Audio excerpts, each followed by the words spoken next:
A good Monday morning to you all as we kick things off in figure skating. Now, an amazing comeback performance from figure queen Kim Yeon-ah, who finished first during the Golden Spin of Zagreb with 204.49 points total. But it didn't end there. Now, what was once a plain white ice rink turned into what looked like a purple lake as she delivered yet another amazing performance with her gala show. The crowd turned emotional as Kim Yeon-ah showed that despite coming back from a foot injury, she's still the world's best figure skater ahead of the 2014 Sochi Winter Games. And moving on to football, where many football fans here in the nation stood up past midnight on Saturday to watch the 2014 Brazil World Cup drawing. And for the Taeguk Warriors, it looked to be an easy draw ahead of the Brazil World Cup. With Korea being drawn in Group H with Belgium, Russia, and Algeria, many fans believe that it is one of the easiest groups out there. However, Korea is still ranked the lowest amongst the four nations, with Belgium in 11th, Russia in 22nd, and Algeria in 26th. And even if they make it out of the group stages, the group of death winners will face off against Korea, with Portugal and Germany being the likely nations. And moving on to golf, where the KLPGA season kicked off at the Swinging Skirts World Ladies Masters in Taiwan. While the event was packed with some of the top names in women's golf, it was a 16-year-old who claimed the trophy in the end. Just 47 days since turning pro, 16-year-old Lydia Ko dominates all three rounds of the event as she finishes with 11 under par overall to claim her first title as a pro. Ko, despite playing with some of the top players like Park In-bi, Lee So-yeon, and Yanni Sang, never looked nervous on the course as she claims the first of the many trophies she'll win in the future.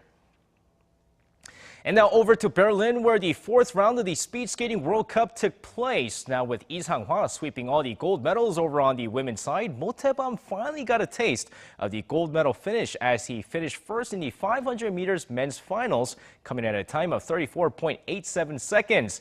That's his second gold medal at the World Cup this season and a first in the 500-meter event. And so with that said, moving on to some Sunday's KBL action as the Goyang Orions pulls off an upset win over the Ulsan Mobis Phoebus 84-74, with the Seoul Samsung Thunders beating the struggling Wonjudong Promi 88-85. Meanwhile, let's take a look at the Seoul SK Knights take on the Changwon LG Sakers. Of course, going into the game here, first quarter of the game, SK off to a nice start, taking an 18-15 lead before Aaron Haynes' 10 points in the first half helped them take a comfortable 37-32 lead going into halftime. Both teams neck and neck in the third quarter of the game, but here come the LG Sakers, absolutely dominating SK on the paint. Outscores them 19-7 in the fourth quarter as they rally back to take this game 69-62.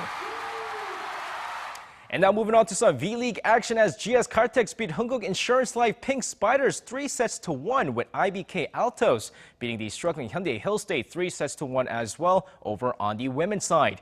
Meanwhile, over on the men's side, KEPCO Vic Storms beat Hyundai Capital Skywalkers 3-2 in a close match. So with that, let's take a look at a big matchup here. Uricard taking on the Korean Air Jumbos. That's just an absolutely close game all around as Korean Air Jumbos takes the first set 26-24 before Uricard comes back with the second set 25-22. The third set is a close one as well, with both teams going deuces a few times before Uricard takes the third 28-26. Korean Air tried to force this to the fifth set, and they do as they take the fourth 25-15. Michael Sanchez of Korean Air Jumbos putting up 50 attack points in this game, but the fifth and final set go to Uricard, who triumphs with a 15-13 set win and a 3-2 victory.